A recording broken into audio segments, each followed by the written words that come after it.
பார்க்குறேன். நம்ம யூடியூப் லைவ்ல போனா நல்ல நல்ல முயற்சி தான். அது நான் பண்ணிக்கலாம்.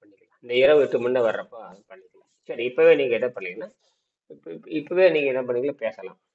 மணி இப்ப இந்த முதல் பாடத்தில் நல்ல தேர்ச்சி பெற்றிருக்கணும்.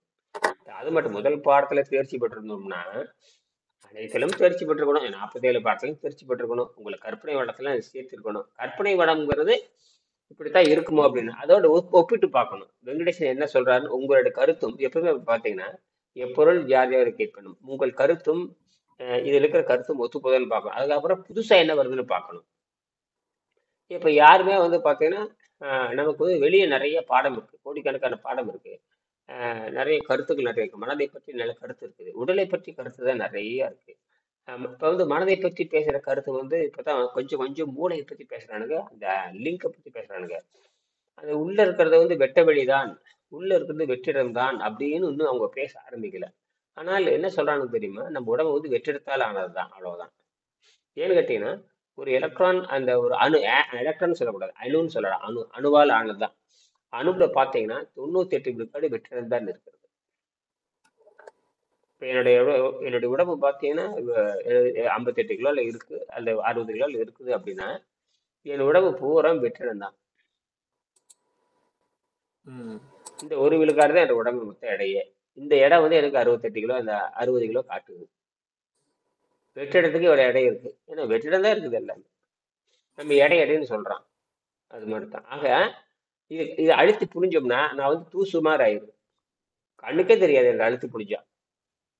இப்படித்தான் வந்து ஒரு புள்ளியில வந்து இந்த இந்த புள்ளிக்கு பேர் தான் மைய புள்ளின்னு சொல்லுவாங்க, சிங்குலாரிட்டின்னு சொல்லுவாங்க, சிங்குலாரிட்டி. சரி, அதெல்லாம் நமக்கு தேவையில்லை. இப்ப அதெல்லாம் இருக்கட்டும், எக்ஸ்ட்ரா நம்ம பேசுறது. இப்ப நம்ம இந்த உடம்பை பற்றி நீங்க என்ன நினைக்கிறீங்க அப்படிங்கறது நீங்க 2 பேரும் பேசுங்க. இப்ப பரிணாமறிவியல் முதல் பாடம் நீங்க ஒரு வருஷமா கிட்டத்தட்ட 6-7 மாசமா படிக்கிறீங்க.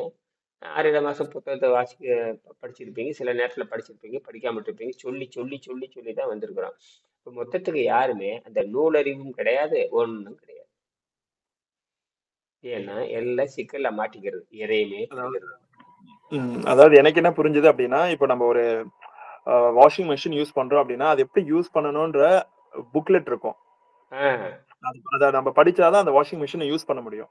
ஆமா, அப்படி இல்லைன்னா யூஸ் பண்ண தெரியாது நமக்கு. அது எப்படி ஆன் பண்ணணும், ஆஃப் பண்ணணும், எங்க வைக்கணும், அந்த மோட் எல்லாம் இருக்கு இல்லையா. இப்ப அதே மாதிரி இப்ப நமக்கு ஒரு மெஷினை யூஸ் பண்றதுக்கான அறிவு நமக்கு அதை தெரிஞ்சுக்கணும்னா அது யூசர் மேனுவல் நம்ம படிக்கணும். அதே மாதிரிதான் இந்த மனித உடம்பை நம்ம எடுத்திருக்கோம். அப்ப இந்த மனித உடம்பை எதற்காக எடுத்திருக்கோம் அப்படின்னு ஒரு யூசர் மேனுவல், அதான் நான் இந்த புக்கை பாக்குறேன். அதுதான் கரெக்ட். அப்படி படிச்சுட்டு தான் கேட்கணும், புரியுதா? இது எதுவுமே படிக்காம காட்டு முண்டங்கள் மாதிரி பேசுறது கரெக்ட், பேசுவாங்க, அது அப்படிதான் இருக்கும். அப்ப புத்தகத்தை நன்கு, நான் சொல்றேன், புத்தகத்தை நன்கு படிங்க, நன்கு படிக்கிறதே கிடையாது. யாரும் படிக்கலன்னு நல்லா தெரியுது, யாரும் படிக்கலன்னு நல்லா தெரியுது. பட் ஆனா அந்த ஃபர்ஸ்ட் லெசன் படிச்ச வரைக்கும் எனக்கு என்ன தெரியுதுன்னு வச்சுக்கோங்களேன், நிறைய புக்ஸை கம்பேர் பண்ணி கம்பேரிட்டிவ் ஸ்டடி, அதாவது ரிசர்ச் பண்ணி ஆர்கனைஸ் பண்ணி திருமந்திரத்துல இருந்தோம், அது மாதிரி வெவ்வேறு டெக்ஸ்ட்ல பகவத்கீதையில இருந்தோம், திருக்குறள்ல இருந்தோம். உலகம் தெளிய பல நூல்கள் அவர் படிச்சு 1 லட்சம் நூல் இருக்கும். அது எல்லாமே ஆர்கனைஸ் பண்ணி எழுதியிருக்காங்க. அதுவும் இல்லாம அந்த செகண்ட் சாப்டர் படிக்கும் பொழுது அதுல பாத்தீங்கன்னா இந்த மதம் அந்த மதம்னு கிடையாது, இந்து மதமா இருக்கட்டும் சரி, கிறிஸ்தவ மதமா இருந்தாலும் சரி, இஸ்லாத் மார்க்கமா இருந்தாலும் சரி, இந்த 3த்தையும் தழுவிய எல்லா கருத்துக்களுமே எல்லாமே உட்கருத்தா அதுல இருந்து என்னென்ன அந்த நீர் மருத்துவத்துக்கு நம்ம அந்த பாயிண்ட்ஸ் எல்லாம் செட் ஆகுதா கரெக்டா இணைச்சிருக்காங்க எல்லாத்தையுமே. இதுதான் பேரறிவுங்கிறேன், பேரறிவு. இதுக்கு பேரு தொகுத்தல்னு பேரு. தொகுத்தல், விரித்தல், தொகை விரித்தல், மொழிபெயர்த்தல், அதற்படை மொழிபெயர்த்தல் உண்டு. இது அந்த தீசிஸ், இந்த புக் பாத்தீங்கன்னா ஒரு தீசிஸ் சப்மிட் பண்ற மாதிரி இருக்கு. எல்லாத்தையும் ஒரு PhD ஸ்டூடெண்ட், ஒரு மாணவன் எடுத்து சப்மிட் பண்ணாங்கன்னா என்னென்ன அவங்களுடைய ரெக்கார்டிங்ஸ், அவங்களுடைய ஃபைண்டிங்ஸ், அவங்களுடைய புரிதல், சினாப்சிஸ்ல இருந்து ஒன்னொன்னா வந்து அதுக்கு சான்று எல்லாம் வச்சு விளக்கம் எல்லாம் வச்சு எந்த புக்ல என்ன பேஜ் நம்பர்ல இருந்து எல்லாமே அதுக்கு அழகா அடுக்கி வச்சு ஒரு புத்தகமா பிரசன்ட் பண்ணா எப்படி. இப்ப நான் சொல்றது PhD பண்றதுக்கு தகுதி உள்ள புத்தகம்னு சொல்றேனே இல்லையா, அதனாலதான் நீங்க PhD பண்ணுங்க. நீங்க அதாவது முயற்சி பண்ண ஆரம்பிச்சிருங்க. இன்னிலிருந்தே நீங்க தொடங்குனீங்கன்னா தான் படிச்சுட்டு நீங்க என்ன பண்ணீங்கன்னா தொடர்பு வச்சுக்கோங்க. எங்க அந்த ஹேம்பர்க்னு சொல்லிட்டு தமிழ் துறையோட தொடர்பு வச்சுக்கிட்டு செய்திகளை கலெக்ஷன் பண்ணி வச்சுக்கோங்க, புரியுதுங்களா? இவரு நம்ம வந்து பிரகாஷ் பிரகாஷ் வந்து அவர் வந்து அவர்ட்ட போட சொல்லியிருக்கேன். அவரு ஆர்வத்துல தான் இருக்காரு. சரி நான் விண்ணப்பம் பண்றேன். இந்த ஆண்டே வந்து சேர்ந்துட வேண்டியதுதான். சேர்ந்துட்டு ஜெர்மனி போக வேண்டியதுதான். ஒருத்தர் போய் என் பொண்ணும் போயிடும். என் பொண்ணு ஆபீஸ்ல போயிடும். இந்த இந்த இந்த இந்த தேர்வு இப்ப அநேகமா அவங்க அப்படி இந்த இந்த போட்டா தான் ஏப்ரல், ஜனவரி, பிப்ரவரி, மார்ச்ல தான் நடக்கும். மார்ச்ல தான் அவங்க தேர்வு பண்றாங்க. அப்புறம் போயிடுவாங்க. அப்படித்தான் இருக்கும். போயிட்டாங்கன்னு வச்சு ஒன்றும் கவலை இல்லை நமக்கு. நம்ம பேச ஆரம்பிச்சோம்ல, அவங்க பிசிக்ஸ் அவங்க பாட்டு பிசிக்ஸ் படிச்சுட்டு இருப்பாங்க. நம்மள பிசிக்ஸ்ல கொண்டு வந்து அவங்க இணைக்கணும். முதல்ல பிசிக்ஸ்ல மண்டையில் தட்டணும். புரியுதா? பிசிக்ஸ்னா என்ன? அண்டம் தான் இது. சரி, அண்டம் தான் எப்படி இயங்குகிறது? அப்படித்தான் பிண்டம் இயங்குகிறது. அண்டத்துக்கு பசி தாகம் கிடையாது, பிண்டத்துக்கு பசி தாகம் இருக்குது. அவ்வளவுதான். அண்டத்துக்கு பசி தாகம் கிடையாது, புழுக்கு கிடையாது, அதுக்கு தின்னு போட்டு பேல்றது கிடையாது. புரியுதா? அதே அண்டம் தான் மனுஷனா மாறுறப்ப இவ்வளவு கேவலங்கள் உண்டாகுது. என்ன உண்டாகுது? என்னைக்காவது நினைச்சிருக்கிறீங்களா? இப்ப பேசுங்க, நீங்க 2 பேரும் பேசுங்க. பிண்டம்னா என்ன, பிண்டம் நீங்க 2 பேரும் பேசி பதில் சொல்லுங்க, நான் கவனிக்கிறேன். அவர்கிட்ட கேளுங்க. அந்த எனக்கு ஒரே ஒரு தத்துவம் வேதாத்ரி இவர் யாருடையதுன்னா ரமண மகரிஷியோட தத்துவம் படிக்கும் பொழுது அண்டத்துல உள்ளதான் பிண்டத்துல இருக்கு அப்படின்ற போது நம்ம எதுவுமே அண்டத்துல ஒண்ணு எக்ஸ்ட்ராவா ஆட் பண்ண அவசியம் கிடையாது. அப்படின்னா இந்த பிண்டத்துக்குள்ளேயும் எதுவும் எக்ஸ்ட்ராவா போடணும்னு அவசியம் இல்லை இல்லையா அப்படின்ற ஒரு கேள்வி எனக்கு வந்தது. அதுல ஒண்ணே ஒண்ணு, இந்த சாப்பிடுறது ஒண்ணுதான். அதுதான், அதையும் போடுறது. இப்போ அண்டத்துல எல்லாமே இருக்கு, அண்டத்துக்குள்ள எல்லாமே இருக்குன்னா அப்ப இந்த பிண்டத்துக்குள்ள எல்லாமே இருக்கு இல்லையா? ஆமா. அப்போ இந்த பிண்டத்துக்குள்ள எதுவுமே போட தேவையில்லை. இப்ப அண்டத்துக்குள்ள எதுவுமே நம்ம போட தேவையில்லை இல்லையா? போட தேவையில்லை, எதுவுமே சேர்க்க தேவையில்லை. ஏன்னா அண்டத்துலயே எல்லாமே இருக்கு. அப்படி வச்சுக்கிட்டோம்னா அதே கான்செப்ட் தான் இந்த பிண்டத்துக்குள்ளயும். பிண்டத்துக்குள்ளே எதுவுமே சேர்க்க தேவையில்லை இல்லையா? ஏன்னா பிண்டத்துக்குள்ளேயே எல்லாமே இருக்கு இல்லையா? எல்லாமே உற்பத்தி பண்ணது, எல்லாமே உற்பத்தி பண்ணது, எல்லாம் பண்ணிக்குது. நம்ம இந்த மனம் என்ன பண்ணுதுன்னா, இந்த மனத்தை பார்க்கும்போது எனக்கு புரிஞ்சது. இந்த இந்த உங்ககிட்ட வந்த பிறகுதான் அது எனக்கு புரிஞ்சது. அது வரைக்கும் எனக்கு புரியல அது. சரி, இப்ப நீங்க 2 பேரும் பேசுங்க. அண்டம் பிண்டம் என்ன அதுவே பேசுங்க. பேசுங்க. பன்னீர்செல்வம் நல்லா பேசுறாருங்க. அவர் நல்லா ஃபுல்லா புக்கு வந்து தரமா படிச்சிருக்காரு. நான் மேம்பாக்கா தான் படிச்சிருக்கேன், பாதி தான் படிச்சிருக்கேன். அவர்கிட்ட கேளுங்க, நீங்க கேளு, அவர்கிட்ட கேளுங்க. சொல்லுங்க திருலோகர். அதுதாங்க இந்த அண்டம் பிண்டம் அப்படின்ற அந்த சாட்சியை வச்சு எனக்கு புரிஞ்சது என்னன்னா, ஐயா கிட்ட அதுக்கு வந்த பிறகு அந்த முழுமையான அறிவு எனக்கு இல்ல. ஏன் வாயில போடக்கூடாது அப்படின்னு சொல்றதுல நான் கன்வின்ஸ் ஆகவே இல்லை. ஏதோ எங்கேயோ ஒண்ணு இடிக்குதே. அப்புறம் நான் வந்து பிற டெக்ஸ்ட் எடுத்து பார்க்கும் பொழுது அண்டத்துல உள்ளது பிண்டத்துல இருக்கு அப்படின்ற போது அண்டத்துல எல்லாமே இருக்கு, அண்டத்துல இல்லாததே கிடையாது. அப்போ வெளியே இருந்து அண்டத்துல எதுவுமே நம்ம சேர்க்கணும்னு அவசியம் கிடையாது. அதே மாதிரிதான் இந்த பிண்டத்துக்குள்ளேயே எதையும் சேர்க்கணும்னு அவசியம் இல்லை இல்லையா? ஐயா சொன்ன நீர் தத்துவம் அதுக்குள்ளேயே வந்துருது பாருங்க. வெறும் நீர் அது தூய்மையான உடம்புக்கு நீங்க எதுவுமே சேர்க்க தேவையில்ல, நீங்க தண்ணி மட்டும் குடிச்சா போதும் அப்படின்ற கான்செப்ட் அப்பதான் எனக்கு புரியுது. அப்ப அண்டத்துக்குள்ள நீ எதுவும் வெளியே இருந்து அந்த அண்டத்துக்குள்ள எதுவுமே போட தேவையில்ல, அண்டத்துக்குள்ள எல்லாமே இருக்கு. அதே மாதிரிதான் இந்த பிண்டத்துக்குள்ளேயே நீங்க அதே மாதிரி எதுவுமே செலுத்தணும்னு அவசியம் கிடையாது. நீங்க வந்து சுத்த வேகமா ஆயாச்சுன்னா எதுவுமே போடணும்னு அவசியம் கிடையாது. ஏன்னா அந்த பிண்டத்துக்குள்ளேயும் அண்டத்துக்குள்ள என்னெல்லாம் இருக்கோ அதேதான் இந்த பிண்டத்துக்குள்ளேயும் இருக்கு. சரி, குறுக்கு கேள்வி கேட்டீங்கன்னா, ஏன் உணராமல் இருந்தோம் சொல்லுங்களா பாக்கலாம். ஏன் உணராமல் இருந்தோம் சொல்லுங்க. அது அறிவை தூண்டுறதுக்கு யாருமே கிடையாது. இந்த கேள்விய தூண்டுறதுக்கு யாரும் கிடையாது லைஃப்ல. அது கரெக்ட் தான். பசியும் அந்த ருசியும் தான் நம்மளை போதைய அடிமையாக்கி நம்மளை ஒன்றும் செய்யாமல் செய்து விட்டன. என்னது? பசியும் ருசியும். பசிக்கு எந்த குறிக்கோளும் கிடையாது. பசி எங்க தொடங்குது யாரும் சொல்ல மாட்டாங்க. பசி எந்த இடத்துல தொடங்குதுன்னு யாருக்குமே தெரியாது. பசி வயிற்றுல சுரக்குன்னு நினைக்கிறேன். உடலெங்கும் அந்த பசி இருக்கிறது. புரியுதா? அது மாட்டிக்கிட்டானுங்க. அதனாலதான் முடிக்கிறானுங்களே, திருன்னு முடிக்கிறானு படுவாய் பயிலுங்க. இப்ப பசி என்பது அனைத்து இடத்திலும் இருக்கிறது என்று புரிந்து, அது ஐம்புலனோடு தொடர்புடையது. உணர்வு நிலையிலும் இருக்கிறது, அறிவு நிலையிலும் இருக்கிறது, மனநிலையிலும் இருக்கிறது.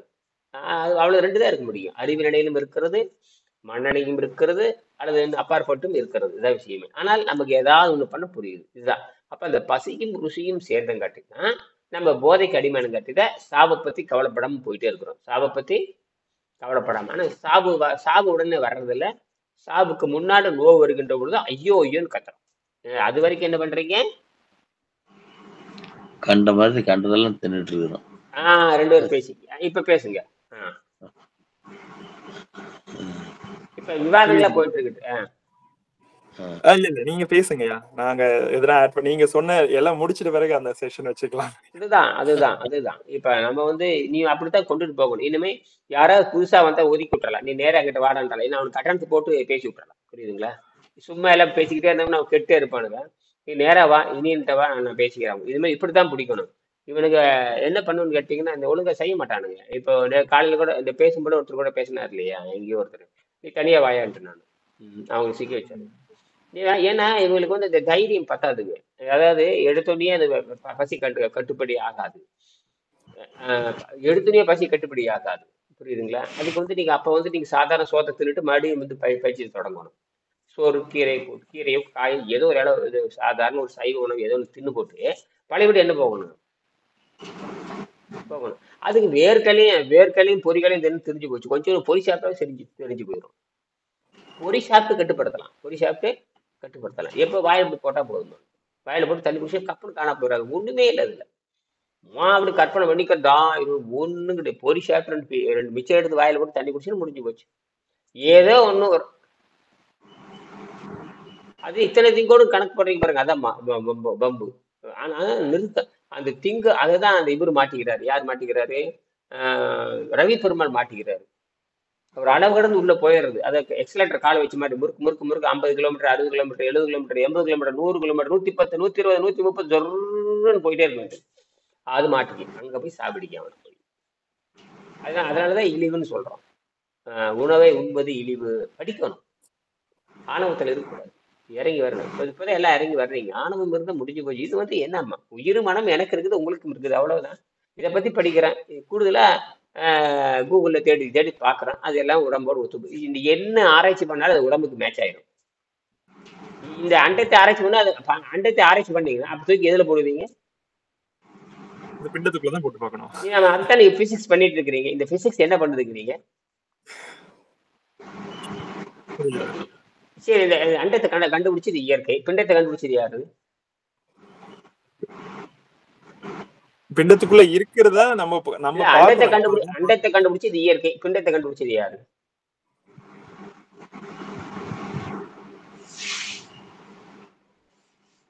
மனிதன் தானுங்கய்யா. இயற்கை தான் கண்டுபிடிச்சது. லூசு மாதிரி வளரக்கூடாது. அண்டத்தை கண்டுபிடிச்சது இயற்கைனா பிண்டத்தை கண்டுபிடிச்சது யாரா இருக்க முடியும்?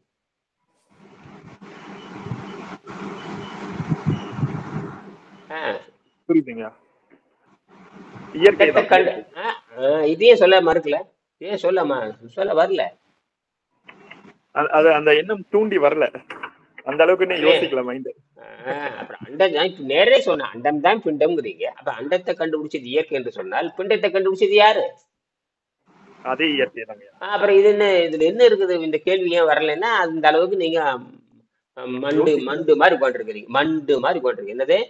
அப்ப இதுக்கு வந்து 1000 மன்றத்துக்கு போயிட்டு வந்துட்டீங்க. எத்தனை மன்றத்துக்கு? ஒரே இடத்துக்கு 1000 வாட்டி போயிட்டு வந்தாச்சு. அப்புறம் என்ன வெங்காயத்தை கொடுத்துருக்கான்னு பாருங்க. அறிவு கட்ட அவனு திண்ணி பண்டாரு. அவன் என்ன பண்றாரா?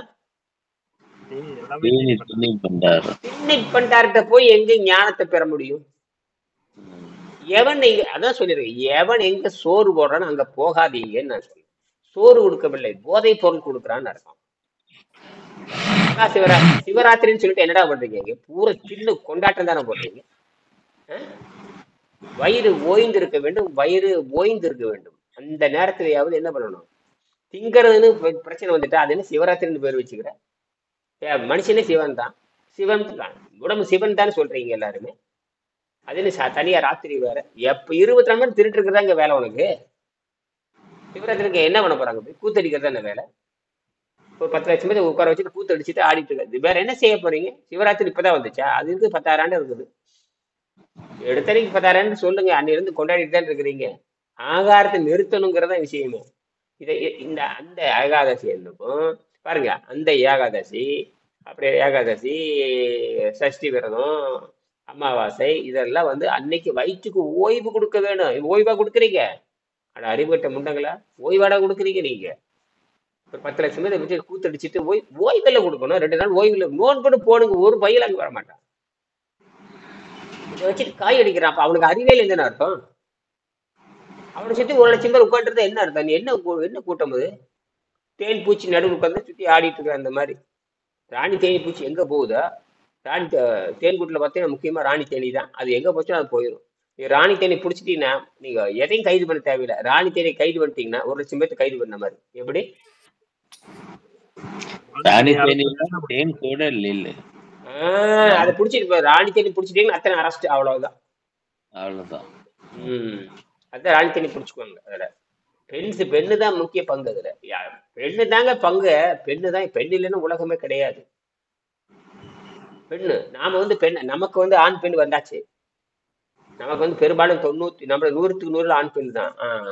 எங்கேயாவது பல கோடியில ஒண்ணுதான் ஆண் துணை இல்லாம பெண் குழந்தை பெற்றுக்கிறாங்க. அதுல ஒரு 100 பேர் இருப்பாங்க, நமக்கு தெரியாது. ஆனா இன்னைக்கு சராசரியாக விலங்கு நிலையில எல்லா விலங்குகளுமே பெண் ஆண் எல்லாமே பண்ணிக்குது. சாதாரண உடும்பு, சாதாரண பல்லி, சாதாரண பாம்பு, சாதாரண மீன், இது எல்லாமே ஆண் துணை இல்லாம பண்ணிக்குது. சரி, அங்க நம்ம போக தேவையில்லை. இப்போ அண்டத்திலுக்கு பிண்டம் என்று சொன்னாலே சித்தர்கள் சொன்னதுதான். அப்ப எதுக்கு ஆகாரம் எதுக்குன்னு கேட்டுக்கணும்? ஒரு பயிலும் கேட்கவே இல்லையே. ஆகாரம் எதுக்குடா திங்கன்னு கேட்கணுமே இல்லையா? ஒரு பயிலும் கேட்கலையே. ஆகாரம் அதிசயமற்றது, ஆகாரம் என்று அவசியமற்றது வள்ளுவரே சொல்றாரு. இது கூட நண்பர்கிட்ட பேசிட்டு இருந்தேன். அவர் நல்ல நண்பர், வள்ளலாரோட நண்பர். வள்ளலாரை பற்றி சிந்திக்கக்கூடியவர், தொழிலதிபர் வேற. உடம்பு கொஞ்சம் பெருத்து போச்சு. பெருத்து போனதுக்கு அப்புறம் கேள்வி கேட்டேன், என்ன இயற்கைக்கு மாறிட்டீங்க, இயற்கைக்கு மாற்றுதலாக நடக்கிறீங்க, வள்ளலார் கொள்கைக்கு எதிராக நடக்கிறீங்க அப்படின்னு சொல்லி விளையாட்ட சிரிச்சுட்டு பேசினா உடம்பு ஏறி போச்சுங்க ஐயா. அப்புறம் என்னமா வள்ளலார் சொல்றாரு, உண்பதெல்லாம் மலம்னு சொல்றாங்க அப்படின்னு. ஆமா, உண்பதெல்லாம் மலமேன்னு தான் சொல்றாங்க. அப்ப நம்ம சாப்பிட்றதெல்லாம் அதுதானே. அதை தெரிஞ்சுட்டு நம்ம குறைச்சிக்க வேண்டாமான்னு கேட்டேன். தெரிஞ்சுக்கிட்டேன். பதில் சொல்லுங்க, பேசுங்க. தொடங்கி விட்டேன். உண்பதெல்லாம் மலமே. இப்ப சொல்லுங்க, இது உண்பதெல்லாம் மலமே, பதில் சொல்லுங்க. அதாவது நாம சாப்பிடுறதெல்லாம் அது மலமா தான் போகுது. அது எனர்ஜியா கன்வெர்ட் ஆகுறது இல்ல. என்ன சாப்பிடுறோமோ அது அப்படியே போறதுனால அங்க ஸ்டோர் ஆகிறதுக்கு இடமே கிடையாது. நீங்க சொன்ன மாதிரி இப்ப அது வேக்யூம் இப்ப நம்ம ஃபீல் பண்றோம். அப்ப வெறும் அந்த காத்தடைத்த பையடா அப்படின்றது எனக்கு உடம்பு என்பது பொய்யாதா, அது காத்தடைத்த பையடா அப்படின்றது. இப்ப நீங்க அந்த சித்தர் பழமொழி கேட்டிருக்கோம், உடம்பு என்பது பொய்யடா வெறும் காற்றடித்த பையடா அப்படின்னு. அப்ப நீங்க சொல்லும் போது அதை நான் வச்சு யோசிச்சு பார்க்கும்போது நீங்க அததான் சொல்றீங்க, ஒரு வேக்யூம் அப்படின்னு. அப்ப அந்த வேக்யூம்குள்ள நீங்க என்ன போட்டாலும் அது அப்படியேதான் வெளியே போக போகுது இல்லையா? அப்ப அதுக்குள்ள என்னதான் தங்கும்? எதுவுமே தங்காது. உடம்பு வெளியே ஏத்திட்டே இருக்கும். அந்நிய பொருள் நம்ம சொல்றோம் அது எனர்ஜியா கன்வெர்ட் ஆகி உள்ள உட்கார்ந்துருக்கேன்னு. பட் ஆனா அது எனர்ஜியா கன்வெர்ட் ஆகி உள்ள உட்காரல அப்படின்றது இப்ப எனக்கு புரியுது. இதைத்தான் நீங்க அடிக்கணும், மாறாட்டி அடிக்கணும். இந்த பாயிண்ட்ல எழுதி வச்சுங்க. இது ரெக்கார்ட் ஆயிடுச்சு இல்லையா, உங்களுக்கு போடுறேன். இதை அப்படியே என்ன பண்றேன், எழுதி வச்சு போட்டு சாத்துங்க நீங்க. ஏன்னா மண்டையை புளிஞ்சு எடுத்துடணும். யார மண்டை போட்டு இந்த மேற்கு நாட்டு மண்டையை அடிச்சு நாம இதுதான தத்துவம் நிரூபிக்க சொல்லலாம். இப்ப நான் சொல்றது எனக்கே புதுசா இருக்கு. ஆக்சுவலி இவ்வளவு நாள் நான் அந்த பாயிண்ட் எனக்கு வரவே இல்லை. இப்ப இன்னைக்கு நீங்க அந்த கொஸ்டினை போட்டு மண்டையை உடைக்கும் போதே யோசிக்க தோணுது, அடுத்து இதுதான் அப்படின்னு வருது. ஏன்னா எப்படி தெரியுமா கேட்கணும் கேள்வியில் அந்த திசிஸ் கொடுக்கும் பொழுது பிசிக்ஸ், அதனாலதான் பிஹெச்டி பண்ண சொல்றாங்க. பிஹெச்டி பண்ணும் பொழுது விவாதம் வைப்பாங்க, வைவாம்பாங்க. இந்த வைவால கேட்கற கேள்வி வைவான்னு சொல்லுவாங்க. அதுல கேள்வி போட்டு சாத்துனீங்க, அவன் ஒரு பொதுவா வருவான். நீங்க முடிவு பண்ண போறீங்க, நீங்க எழுதி கொடுத்தாச்சு, அவ்வளவு ஆய்வு பண்ணி நீங்க முனைவர் பண்றது தயார், முனைவர் பண்றதுக்கு தயார். ஆனா அதுக்கு முன்னாடி ஒரு ஃபார்மாலிட்டிக்கு ஒரு மரியாதைக்காக ஒரு 10 பேர்த்த கூப்பிட்டு அந்த ஆய்வு கட்டி அனுப்புவாங்க. அவங்க உட்காந்து கேள்வி கேட்பாங்க. புரியுதா? நீங்க சரியான இது நாம என்ன பண்ணோம்னா முடிவு பண்ணி நல்லா இதெல்லாம் அப்படியே எழுதுங்க. அவ்வளவுதான், ரெக்கார்ட் ஆயிடுச்சு. நீங்க அப்படியே பாத்துக்க வேண்டியதுதான். நல்ல வேலை இதை அப்படியே போட்ட வேண்டியது. போட்டு யூடியூப்ல போட்டு அழிச்சிடறேன். எனக்கு இடம் கிடையாது. எனக்கு 120 இப்பவே 180 ஆகி போச்சு. இதுல இடமே கிடையாது. நேற்றே 80 GB அழிச்சேன். இன்னும் 40 GB மேடம் எல்லாத்தையும் அழிக்கணும். உடனே ஏற்றி அழிச்சிடுறேன். இங்க ரெக்கார்ட் பண்ணவே என்னால முடியாது. ஏற்றி யூடியூப்ல போட்டுட்டு அப்படியே தூக்கி ஃபேஸ்புக்ல போட்டுறேன். ஃபேஸ்புக்ல முழு வீடியோ இருக்கும். ஃபேஸ்புக் பாக்குறீங்களா இல்ல? ஃபேஸ்புக் பாக்குறேங்க. அது அத்தனை வீடியோ அப்படியே வந்துடும். அதனால நீங்க என்ன பண்றீங்கன்னா எது தேவையோ அதுக்கு காப்பி, அந்த லிங்க் மட்டும் காப்பி பண்ணி தேதி போட்டு வச்சுக்கோங்க. லிங்க் போட்டு காப்பி பண்ணி அது மாறாது இல்லையா, அவன் ஏத்திட்டு போறான் இல்லையா, நான் அப்படிதான் போட்டுக்குவேன். அந்த மாதிரி போட்டு டெலகிராம்ல ஏற்றி வச்சுக்கோங்க. டெலகிராம்ல போட்டு சிலதெல்லாம் டெலகிராம்ல போட்டுச்சு, சில இதெல்லாம் டெலகிராம்ல போட்டு வச்சிருக்கேன். இனி வந்து இப்ப என்ன எப்படி கொண்டு போகணும்னா, புதுசா வர்றவங்களை எல்லாம் ஒதுக்கி விட்டு நீங்க ஆராய்ச்சி மாணவர்கள் ஒரு குழு உற்பத்தி பண்ணி அப்படி பண்ணிக்கலாம். இந்த மாதிரி பொதுக்குழு ஆராய்ச்சி மாணவர்கள் ஒரு குழு நீங்க தியாகம் பண்ணலன்னு ஒண்ணும் நடக்காது. இதுக்குன்னு வந்து ஒண்ணு வேணும், ஒரு 3/4 மணி நேரம் ஒதுக்குனா போதுமா. இந்த மாதிரி பண்ணிட்டே இருக்கு, சாகிற வரைக்கும் பண்ணாதான் தீர்வு. ஒன்றும் நடக்கவே நடக்காது. நானும் பார்த்துட்டேன். ஆனா நான் எனக்கு வந்து இப்படி எல்லாம் நான் வந்து என் ஆசிரியர்கிட்ட கேட்டதே கிடையாது. நானா சிந்திச்சு யார்த்தையும் கேட்க முடியாது. ஏன்னா எனக்கும் அவருக்கு 200 கிலோமீட்டர் வித்தியாசம். அவர் கடித போக்குவரத்து அதெல்லாம் ஒண்ணுமே பண்ண முடியாது. என்னது வெறும் 15 நிமிஷம் கடித போக்குவரத்து 25 வருஷத்துக்கு முன்னாண்ட. அதுக்கப்புறம் தான் நோக்கியா இது வந்தது, பெருசா நோக்கியா செல்லு 2010 தான். ஆமா 2010 தான் நான் வாங்குறேன். அப்ப உண்மை என்னன்னா, இனியன் ஐயா வந்து வெங்கடேசன் ஐயா கிட்ட பேசின விட நாங்க தான் உங்ககிட்ட அதிகமா பேசியிருக்கோம்னு நினைக்கிறேன். ஆமா ஆமா ஆமா ஆமா ஆமா ஆமா. நான் அப்புறம் அதுக்கப்புறம் விட்டுறது இல்லையே. நேற்று கூட சிலிக்கானை பத்தி படிச்சேன். சிலிக்கான் வந்து டிஎன்ஏல கிடையாது, ஆனா தோல்ல இருக்கு. நேரடியா டிஎன்ஏ இருக்கு இல்லையா அந்த ஆனால் சிலிக்கான் எல்லாம் உடம்பு இயங்காது. இது எங்கடா உற்பத்தி பண்ணுது? உடம்பை உற்பத்தி பண்ணிக்குது.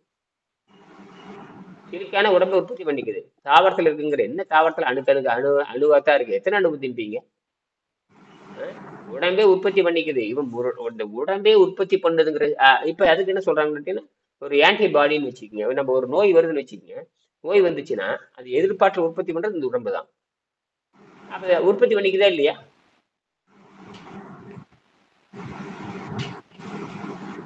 பதில் பேசுங்க. சொல்லுங்க ஐயா. உடம்பே உற்பத்தி பண்ணிக்குதுங்க நான் சொல்ல வர்றேன். ஆமாங்கய்யா. எப்படி? தனக்கு ஒரு நோய் வந்ததுன்னா அதுக்கு எதிரான ஒரு கிருமி உற்பத்தி பண்ணும். தனக்கு நோய் வருதுன்னு வச்சுக்கோங்க, எதிரான கிருமி உற்பத்தி. எதிரான கிருமி யார் உற்பத்தி பண்றாங்க? தன்னுடைய பாடியை உற்பத்தி பண்ணிக்குது. எல்லாமே இப்போ லைக் ஆன்டிபாடின்றது அது தானாவே உருவாக்கிக்கும் உள்ள. நம்ம எதுவுமே எக்ஸ்டர்னலா உருவாக்கும் பொழுது இப்ப எல்லாத்தையும் தானே உருவாக்கும். எல்லாத்தையும் தானே உருவாக்கும். இந்த உருவாக்குற அறிவை கொடுத்துருச்சு இல்ல இயற்கை. அப்ப உடம்பு உருவாக்குமே இல்லையா?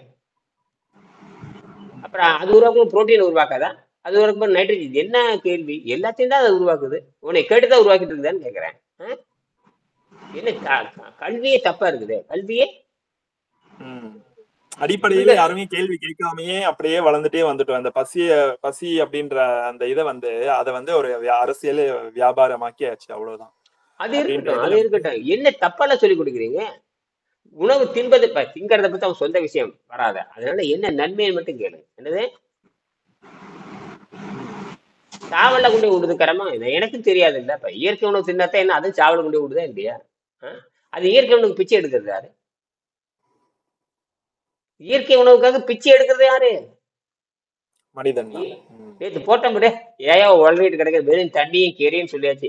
இந்த மாதிரி கேவலம் எதுவும் பேச முடியாதுன்ற நான் நேற்று பேசவே இல்லையே. வெறும் தண்ணியும் கீரை, வெறும் தண்ணியும் கீரை. வேற என்ன தேவை உனக்கு? வேற என்ன உனக்கு தேவை? என்ன உனக்கு கொள்கை? என்ன பண்றது? கல்யாண வீட்டுல நொறுங்க திங்கிற ஆட முண்டங்களே என்ன சொல்லி கல்யாணத்துல எதுக்கடா போறேன்னு தெரியாது. இதுக்கு மேல என்ன சொல்ல முடியும்? நீ நிறுத்தலைன்னா அவனு நீ சாக வேண்டியதுதான். கேவலப்பட்டு சாக வேண்டியது. அவனுக்கு என்னங்க தெரியும்? கல்யாண தோட்டுக்காரனுக்கு என்ன தெரியும் அவனுக்கு? சம்மந்தம் இல்லாத உணவுகள் 50 நான் தின்னு பார்த்துட்டு தானே சொல்றேன். நானும் 50 உணவு தினவும் தான். அங்க என்ன திங்கவும் முடியாதுங்க. 50 ஐட்டம் இருக்குல்ல, ஒண்ணு தின்னாவே போகுதுங்க. எதுவுமே திங்க முடியாது. நானும் இந்த கண்ட்ரோலோட நான் பல கல்யாணத்துல போயிருக்கேன். அதை நான் சொல்ல ஒரு 20 வருஷத்துக்கு முன்பாக வாந்தி தான் வரும். இப்படின்னு தண்ணி குடிச்சா அவ்வளவு ஜில்லுன்னு ஆயிருது. போனோன்னு இனிப்பு தோணுன்னு அவ்வளவு முடிஞ்சு போகுது. இனிப்பு சாப்பிட்ட உடனே அவ்வளவு திருப்தி ஆயிரும். நீ சாப்பிட்டு பாருங்க. நீங்க இனிப்பு காலையில இனிப்பு மட்டும் வெள்ளத்தை சாப்பிட்டு பாருங்க. 2 மணி நேரத்துக்கு ஒண்ணுமே தேவையில்லை. அப்ப இவ்வளவு சுருக்கமா வாழ்றத போய் நீங்க வலிந்து திணித்து மரணத்தை உண்டாக்கிக்கிறீங்க. வலிந்து திணித்து மரணத்தை உண்டாக்குறார்கள். இதுக்கு என்ன பண்ண முடியும்? வள்ளுவர் எழுதியிருக்காரு, வெங்கடேசன் எழுதியிருக்காரு, வலிந்து திணித்து உங்கள் மரணத்தையும் நோயையும் உண்டாக்கி கொள்கிறீர்கள். உடம்பு கேட்கறதே கிடையாது. நீதானே போட்டுக்கிட்டே இருக்கிற கரும்பு முடிச்சாரு. உடம்பு என்னைக்கு ஏன் கேட்டுருக்குது? உடம்பு அது பழக்கத்தின் காரணமாக கொஞ்சம் அமிலத்தை லேசா சுரக்க வைக்குது.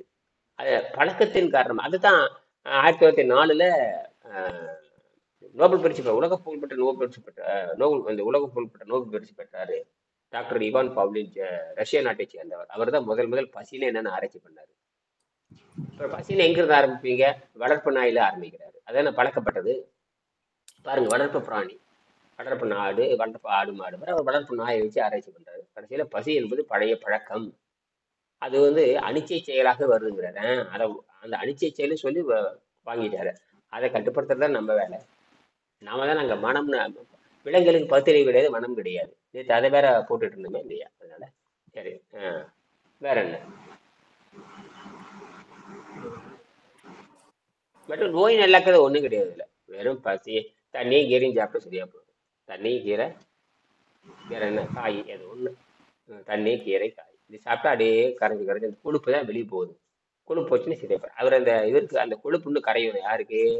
ஆஹ் ரவி பெருமாளுக்கு 105 கிலோ. இப்போ நீங்களா படப்பண்ணு வந்துட்டீங்களா? உங்களை பார்த்து ஆச்சரியம், உங்களுக்கு கிட்டத்தட்ட பார்த்தா 75 வந்துட்டீங்களா? 20 கிலோ பார்த்து அவங்க ஆச்சரியப்படுறாங்க. இதுக்கே அப்படின்னா இப்போ என்னதெல்லாம் எப்படி இருக்கும்? வெங்கடேஸ்வர் தான் 95 கிலோ இருந்து 63 கிலோக்கு வர்றாரு. எப்படி இருக்கும்? அதில் எவ்வளவு கஷ்டப்பட்டு கர கர கர கரன்னு கரைச்சி சர்ன்னு வந்து கடைசியில் என்ன ஆகுதுன்னு கேட்டீங்கன்னா, எப்போ எடை மாறலையோ அதுதான் உண்மை. அப்போ நீங்க நீர்லயே இருந்து பார்க்கணும். உடம்பு ஏறவும் கூடாது. அப்ப நீங்க சொல்றது கான்செப்ட் வச்சு பாத்தீங்கன்னா அந்த பிஎம்ஐ, அந்த பாடி மாஸ் இண்டெக்ஸ் எல்லாம் சுத்த பொய். அதெல்லாம் நம்ம கன்சிடர் பண்ணணும்னு அவசியமே இல்ல கிடையாது. அது வந்து விபச்சாரிகளால் உருவாக்கப்பட்டது. யாரால் உருவாக்கப்பட்டது? விபச்சாரிகளால். இதுதான் கடைசி வார்த்தை. இதுக்கு மேல ஒண்ணும் சொல்ல முடியாது. விபச்சாரின்னு போயிட்டே இருக்க வேண்டியது. அல்லது ஒழுக்கமற்றவர்கள் உண்டாக்கக்கூடியது யாரு? இப்போ இந்த லோ சுகர்னு ஒண்ணு கிடையாது, ஹை பிளட் பிரஷர்னு கிடையாது. அதாங்க, உணவு உண்ணும் விபச்சாரிகளால், உணவு உண்ணும் விபச்சாரிகளால் உருவாக்கப்பட்டது. உணவு உண்ணும் விபச்சாரிகளால் உருவாக்கப்பட்டதுன்னா இந்த வார்த்தை கெட்டியா பிடிச்சுக்கணும். இல்ல உண்பதெல்லாம் மலமேன்னு சொன்னதுக்கு அப்புறம் நம்ம என்ன சொல்லுவீங்க நீங்க? அப்புறம் அதாவது மிகினும் குறையினும் நோய் சொல்லி அது வரும் அப்படின்னு சொல்லியாச்சு. அப்ப அது சுரந்தாலே நோய் வரும் நம்ம சொல்லியாச்சு. அப்படின்ற போது அப்ப அது மிகுந்துச்சுன்னா அதுக்கப்புறம் எதுவா இருந்தாலும் அது நோய் தானே. அது அதுல குறைஞ்சிச்சுன்னா அது மீன்ஸ் அது ஜீரண நீர் சுரந்தாலே அப்ப நோய் இருக்குன்னு தானே அர்த்தம். அது ஆமா. அதுக்கப்புறம் நமக்கு ஹை பிபி இருந்தா என்ன, லோ பிபி இருந்தா என்ன, நோய் வந்தாச்சு, தலைக்கு மேல வெள்ளம் போயாச்சு, அவ்வளவுதான். அதை நியூட்ரல் பண்றது நம்ம வேலை. நடுநிலைப்படுத்து நடுநிலைப்படுத்து நடுநிலைப்படுத்து நடுநிலைப்படுத்துறது வேலை. நடுநிலை. அதனால தண்ணீர் வந்து நியூட்ரல் தான். தண்ணீர் இருந்து நியூட்ரல். விஞ்ஞான ரீதியாக தண்ணீர் வந்து நியூட்ரல் தான். தண்ணீர் வந்து நியூட்ரல் தான். தண்ணி நியூட்ரல். அப்ப என்ன பண்ணுதுன்னா பசி தாக்கத்தை கட்டுப்படுத்துது. அது போக உராய்வை குறைச்சிருது. அதுக்கப்புறம் கழிவு வெளியேற்றுது. இந்த மாதிரி 100 பாயிண்ட் சொல்லலாம். புரியுதா? தண்ணீர் ஒண்ணும் இல்லை. நைட்ரஜன் தான் புரோட்டீனா மாறுது, காஸ்மிக் ரேஸ் உள்ள மாறுது. இது எப்பவும் 150 வருஷம் கூட சொல்லிட்டாருங்க. 150 வருஷத்துக்கு முன்னாடி 1922 ஏதோ ஒரு விபத்துல அடிபட்டு மரணிக்கிறாரு. யாரு? Arnold Grand. 1866 1922 அவர் வாழ்ந்தது அதிகபட்சம் 62, 72, 82, 922, 22. பாத்தீங்கன்னா ஒரு 52 கிட்டத்தட்ட வல்லதார் வயசு மாதிரி தான். அப்படிதான் வாழ்ந்திருக்காரு. வல்லதார் காலத்துல அவர் இருந்திருக்கிறாரு. வள்ளலார் காலத்துல இருந்திருக்காரு அவரு. யாருக்கும் தொடர்பு இல்லை. யாருக்கும் தொடர்பு இல்லை. அவருக்கு தொடர்பு இல்லை, அவ்வளவுதான். அவர் வள்ளலார் வந்து 1875 இல்ல 1825 பிறந்தாரு வள்ளலார் அப்படின்னு சொல்றாங்க. அப்படின்னு அந்த இதில் கூகுள்ல காட்டுது. 1825 பிறந்து 1875 இல்ல. அப்ப அவர் 50-51 வயசுதான் இருந்திருக்காரு. யாரு? வள்ளலார். ஆனால் இவரு பிறந்தது எப்படின்னு கேட்டீங்கன்னா 1866. அதாவது வள்ளலாறு மரணிக்கிறதுக்கு காணா போறதுக்கு முன்னாடி ஒரு 5 வருஷம். அது பெரிய விஷயம் கிடையாது. ஆனால் என்ன நுட்பம் பாருங்க அவருக்கு. பயங்கரம் எழுதியிருப்பாரு. இந்த பட்டினி இருக்கிறவனுக்கு பேரறிவு வேணுங்கிறாரு. அறிவு சார்ந்த பட்டினி, மதம் சார்ந்த பட்டினிக்கு பேரறிவு கிடையாது. என்னது? அதாவது அந்த ரேஷனல் ஃபாஸ்டிங் இருக்கும் பொழுதுதான் நமக்கு வந்து எல்லாத்தையும் கேள்வி கேட்கிற அந்த பக்குவமே வருது. இல்லாட்டி அதை நோக்கி போகாம இருந்தா அப்படின்னா அது கேள்வி கேட்கிற அந்த பக்குவமே நமக்கு வர மாட்டேங்குது. அதுதான் இந்த மதம் சார்ந்த பட்டினி ஆபத்து. மதம் சார்ந்த பட்டினி என்பது ஆபத்து. என்னது? அது ஒரு வரையறுக்கப்பட்ட ஒரு எல்லைக்குள்ளேயே அந்த கோட்டுக்குள்ளேயே நின்றுட்டு கோட்டுக்கு வெளியே இல்லாததை நம்மளால கேள்வி கேட்க முடியாத அளவுக்கு நம்மளும் அதுல கம்ஃபர்டபுளா உள்ளேவே இருந்துக்கிறோம். அந்த மதம் என்ற அந்த இதுக்குள்ளேயே பாத்தீங்கன்னா அதை தவிர்த்து வேற எதுவுமே யோசிக்க முடியாது இல்லையா? ஒரு திரை போட்ட மாதிரி ஆயிடுது இல்லையா அந்த இடத்துல? அது எவ்வளவு ஒரு கொடுமையை பாருங்க. எவ்வளவு ஒரு அதனாலதான் இயற்கை இது நம்மளது வந்து இயற்கை தான், நம்மளது இயற்கை மதம், நேச்சுரல் ரிலிஜியஸ். நம்மளை விட நேச்சுரல் ரிலிஜியஸ் ஒரு வழி, அவ்வளவுதான். மார்க்கம் வழி. இப்ப என்ன சொல்றீங்க, ரொம்ப குறைஞ்சிட்டு போனா எங்களுக்கு அப்படிலாம் கிடையாது, எங்களுக்கு வழின்றுவாங்க. அப்புறம் என்ன, விட்டுட்டு போ. அதனாலதான் மனிதனுக்கு வந்து இந்த ஒழுங்குபடுத்துறதுன்னு தவிர இந்த பூசை பண்றதோ ஏமாத்துறதோ கடவுளை காட்டி கொள்ளையடிப்பதோ இயற்கையில இருக்க முடியாது.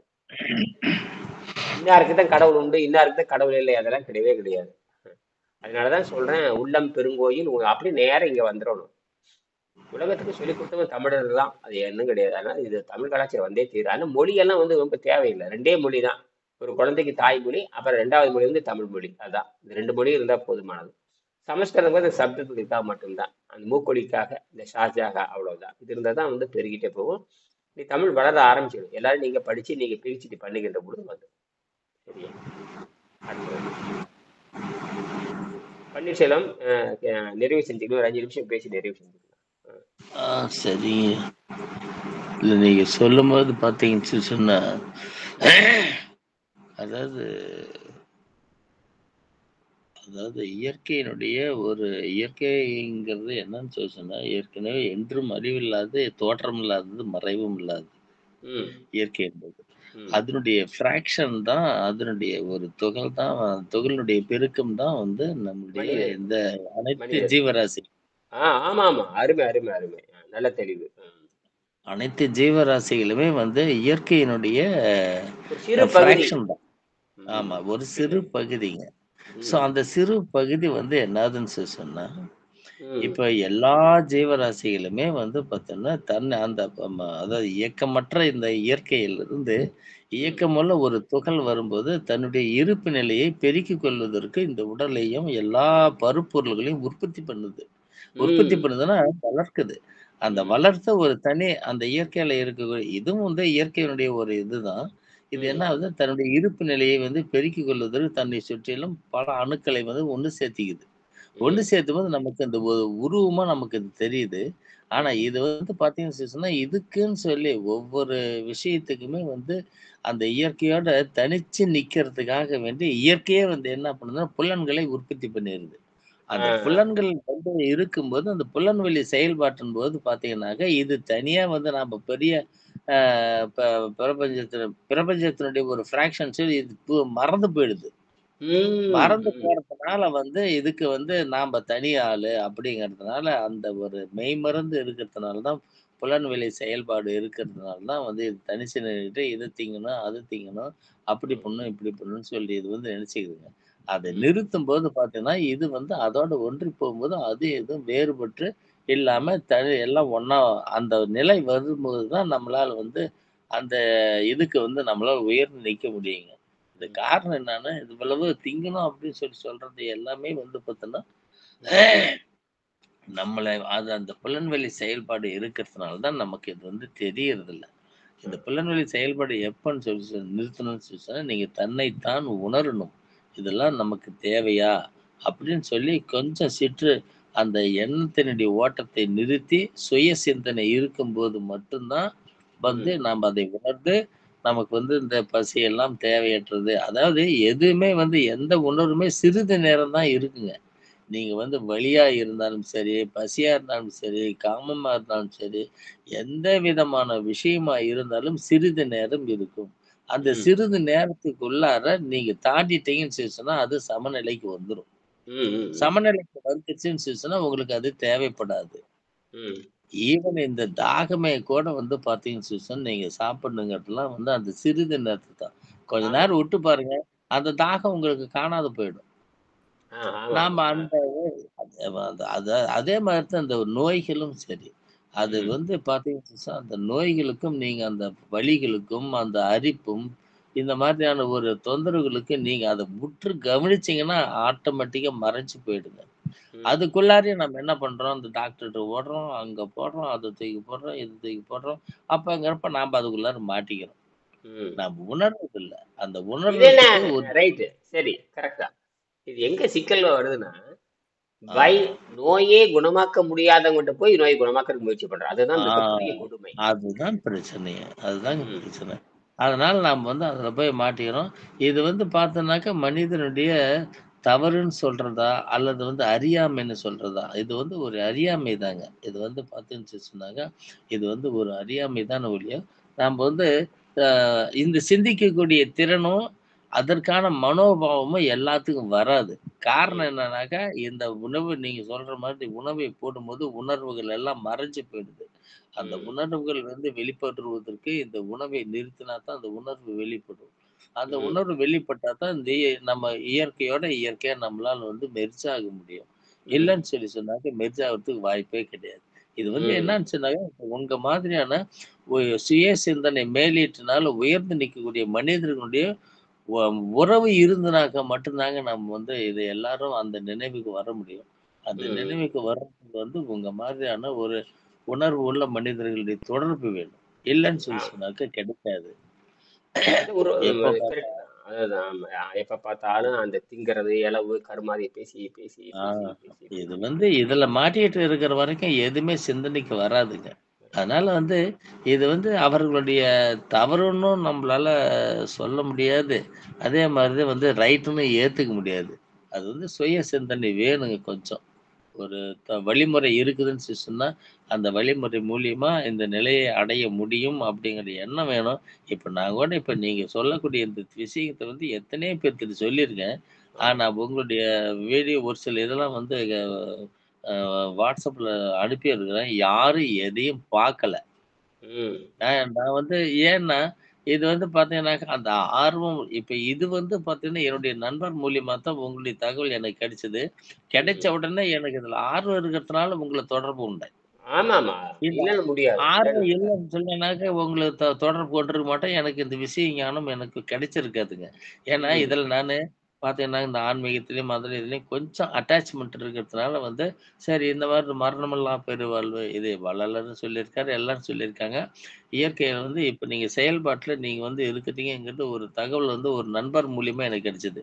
ம். அதுவும் வந்து நாங்க ஹாஸ்பிட்டலுக்கு மெடிசன் வாங்குறதுக்கு போறப்போ, அவரும் நானும் பார்த்தீங்கன்னா, ம். அவரு ஆன்மீகத்தில கொஞ்சம் உயர்ந்து நிற்பாரு. இந்த பாண்டிச்சேரியுடைய மதர் நம்ப வ அரவிந்தனுடைய இதுலலாம். ஸோ ம். அதனுடைய தொடர்பு கிட்டத்தட்ட கொஞ்ச நாளைக்கு முன்னாடி எங்களுக்கு இருந்தது. அது சம்மந்தம்ல டிஸ்கஸ் பண்றப்ப உங்களுடைய சமாச்சாரம் எனக்கு அவர் சொன்னாரு. அதனால தான் உங்கள உடனடியா தொடர்பு கொண்டேன். இன்னைக்கு வந்து என்ன நீங்க சொல்லக்கூடிய கருத்துக்கள வந்து நான் வாங்கிட்டு இருக்கேன். ஸோ இந்த போதும், மாதிரி போதும். இது வந்து பார்த்தீங்கன்னாக்கா என்னன்னாக்கா, இது வந்து அதற்கான இது சொ மொத்தத்துல சொல்லப்போனா, இந்த இதுக்கு ஒரு அமைப்பும் வேணுங்க. எல்லாரும் எல்லாத்துக்கும் இந்த கல்வி உங்களுக்கு கிடைச்சிடாது. நீங்களே சொன்னாலும் ஏத்துக்க மாட்டாங்க. அதுக்கான ம். அமைப்பு வந்து அந்த மனிதருக்கு தேவை. இப்ப வந்து திருலோகச்சந்தர் இந்த அளவுக்கு நுணுக்கமா வந்து டீப்பா போறாருன்னா, அவருக்கு அது ஒரு அமைப்பு இருக்கு. ம். ம். ம். அமைப்பு இருக்கிறதுனால அவர் வந்து அத வந்து டச்சுன்னு பாட்ட உடனே டப்புன்னு பிடிச்சுக்குது. இப்ப வந்து எல்லா வளர்த்துக்கணும். அப்படியே வளர்த்துக்கணும், வளர்த்துக்கணும். கேள்வி ஆ கேட்க ஆரம்பிச்சு வளர்த்துக்கணும். வளர்த்து இப்ப பேசிட்டீங்க இல்லையா? அதேதான். வளர்த்துக்கணுங்க. அதுக்கு ம். ஒரு அமைப்பு வேணுங்க. அமைப்பு இருக்கிறவைங்களுக்கு அது வந்து வாய்க்குது. இல்லாதவைங்களுக்கு நீங்க வழிஞ்ச குடுத்தீங்கனாக்க கூட அது வந்து தள்ளிப்புட்டு போயிட்டே இல்லைங்க. இருப்பாங்க. எனக்கு நீங்க சொல்றது புரியுது.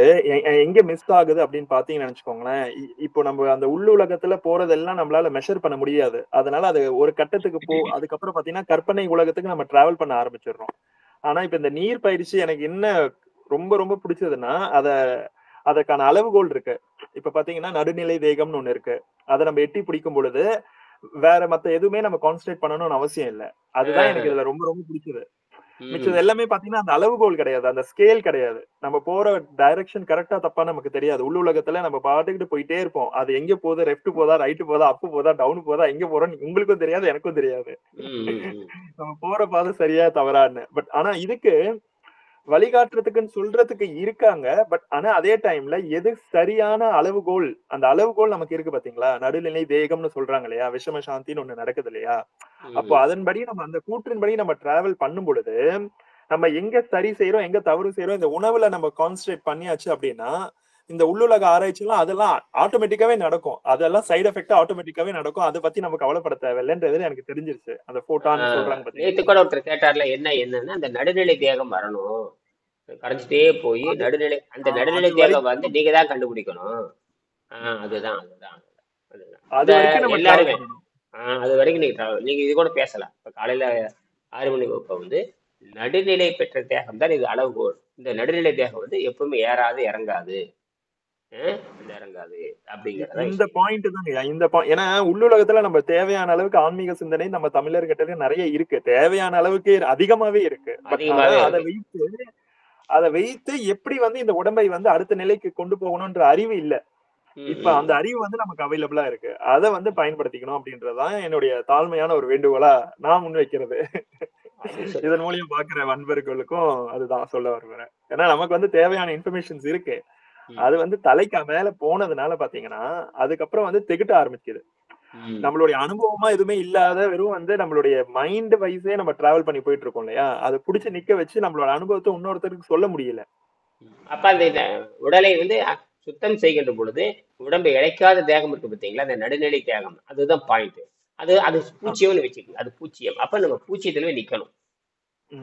தேவையில்லாத கற்பனை எப்ப வரும்னா, இந்த பூச்சியத்துல நின்னாச்சு, இதுக்கு பூச்சியத்துக்கு வந்துட்டு புள்ளி, அது அவ்வளவுதான், இதுக்கு மேல சிந்திக்க தேவையில்லை. அந்த பூச்சியத்தில் நிறைய இருக்கு. அந்த நீங்க ஏற்கனவே சிந்திச்சதை வச்சு பேசினா 100 கோடி ஆண்டுக்கு பேசலாம் பூச்சியத்தை. அப்போ இது அப்படித்தான் இந்த மனம் ஊதாரித்தனம் பண்ணும். அப்ப என்ன பண்ணணும்னா, நடுநிலை தேகம் பெற்றாச்சு, இனி அடுத்தவங்களுக்கு சொல்லித்தரணும்.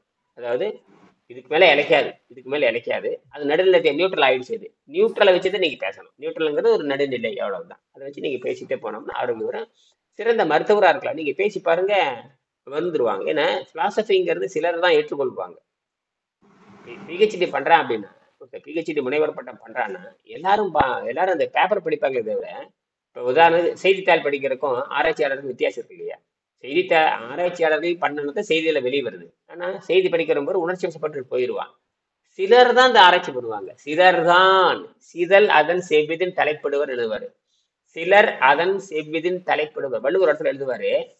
காமத்தை பற்றி ஆராய்ச்சி பண்ணி அது முடிவை காண்பவர் சிலர் மட்டும்தான். காமம் கூட ஆராய்ச்சி பண்ணி தெளிவடைபவர்கள், காமத்தை பற்றி ஆராய்ச்சி பண்ணி தெளிவு அடைகின்றவர்கள் சிலர்தான். சிலர் அதன் செவ்விதின் தலைப்படுவர் எழுதுவார் தெளிவர்.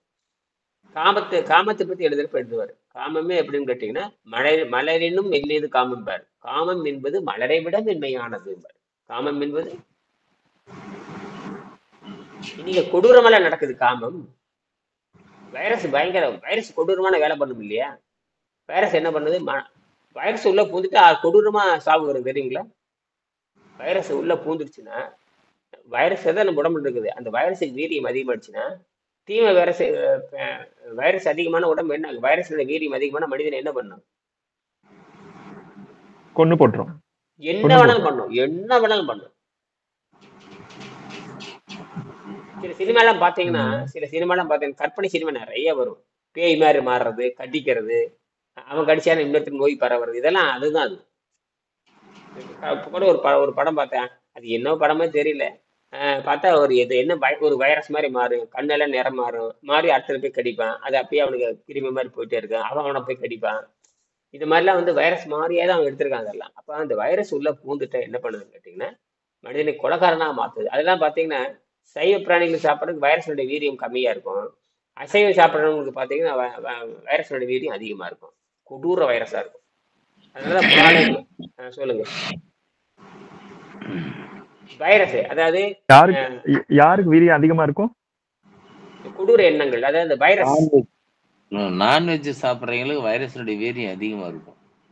வைரஸ் தானே சாப்பிடுறது இந்த வைரஸ் தானே சாப்பிடுறது, பூச்சிகள் தானே சாப்பிடுறீங்க, வைரஸ் தானே சாப்பிடுறீங்க, வைரஸ் தானே திங்கிறீங்க. அது என்ன கெமிக்கல் ரியாக்ஷன் ஆகி அது இன்னொன்னு பாத்தீங்கன்னா வயிற்றுக்குள்ள பாத்தீங்கன்னா அழுகித்தான் போகுது. அங்க ஆக்சிடேஷன் நடக்கிறது இல்ல. ஆக்சிடேஷன் எங்கப்பா, ஆக்சிடேஷன் எதுலையுமா அர்த்தம்? ஆக்சிடேஷன் என்ன அர்த்தம்? ஆக்சிஜனோடு சேருதல்னு பேரு. என்னது? சேருதல் தான் ஆக்சிடேஷன். இங்க வயிற்றுக்குள்ள எங்க ஆக்சிடேஷன் நடக்குது? டீஆக்சிடேஷன் தான் நடக்குது. அழுகி போ டீகம்போசிங் தான் நடக்குது. அது டீகம்போஸ்னு பேரு. என்னது? டீகம்போசிங் நடக்குது. உண்மையில ஆக்சிடேஷன் என்ன தெரியுமா? ஆக்சிடேஷன் காத்துல நடக்கணும், ஆக்சிஜன் சூழல் நடக்கிறது ஆக்சிடேஷன். அதுக்கு ஆக்சிஜன் வந்துருச்சு இல்ல, ஆக்சிஜன் எங்க வயிற்றுல எங்க ஆக்சிஜன் இருக்கு? வயிற்றுல ஆக்சிஜனே கிடையாது. என்னது? கிடையாது. நுரையீரலுக்கா போகுது. இப்ப நான் ஒரு இது மட்டும் போட்டேன். இப்ப நீங்க சொன்னதை வச்சு meat eaters and oxidation food அப்படின்னு போட்டேன். Meat eaters and meat products can contribute to oxidative stress உருவாக்குது. ம். அது increase the risk of cancer, heart disease and diabetes போட்டிருக்கு. ஆ, அந்த சூப்பர் சூப்பர். சொல்லுங்க. மீட்டோட அந்த மீட் ப்ராடக்ட்ஸ் நம்ம சாப்பிட்றதுனால இப்ப நீங்க சொல்றீங்களா அந்த ஆக்சிடேஷன் ஃபுட்டும் அதுக்கும் என்ன ம் சம்பந்தம் அப்படின்னு பாத்தீங்கன்னா, நீங்க ம் சொல்றீங்களா அந்த அழுகி போறதுதான் கேன்சரா மாறுது அப்படின்னு சொல்லுது. நீங்க சொல்றது ம் அப்படியே கூகுள் பண்ணிட்டு வாங்க. அவ்வளவுதான். இது அப்படிதான் மாறுது. அப்ப டீகம்போஸ் ஸ்டேட் ஆக்சிடேஷன் அது எதுக்கு என்ன சொல்றான்னு கேட்டீங்கன்னா, இப்போ வந்து அது வெளியே நடக்கிறதா சொல்றான். அப்ப ஆக்சிடேஷன்னா என்ன அர்த்தம்? காற்றுச்சூழல், அதாவது ஆக்சிஜன் நிறைந்த சூழல். பூமியில பாத்தீங்கன்னா ஆக்சிஜன் நிறைந்த சூழல். 21 விழுக்காடு ஆக்சிஜனும் 78 விழுக்காடு நைட்ரஜனும் அப்படிதான் காற்றினுடைய தன்மை. காற்றினுடைய கெப்பாசிட்டி, காற்றினுடைய தன்மை இதுதான். அது போக எத்தனையோ இருக்கு. இந்த ஒரு விழுக்காட்டுல எத்தனையோ இருக்கு. சரி. அப்ப நீங்க ஒரு பொருள் துருப்பிடிக்குது. அந்த துருப்பிடிகளுக்கு பேரு தான் ஆக்சிடேஷன் சொல்லுவாங்க. ஒரு பொருள் துருப்பிடிக்கிறது இல்லையா? துரு வேறுதுன்னு சொல்ற முடியாது. அதெல்லாம் ஆக்சிடேஷன். இரும்பு வச்சீங்கன்னா துருப்பிடிக்கும். ஒரு காயா இருந்தா துருப்பிடிக்கும். இதெல்லாம் ஆக்சிஜனோடு வினைபுரிகிறதுன்னு பேரு. அது அழுகி போகுதுன்னு அர்த்தம்.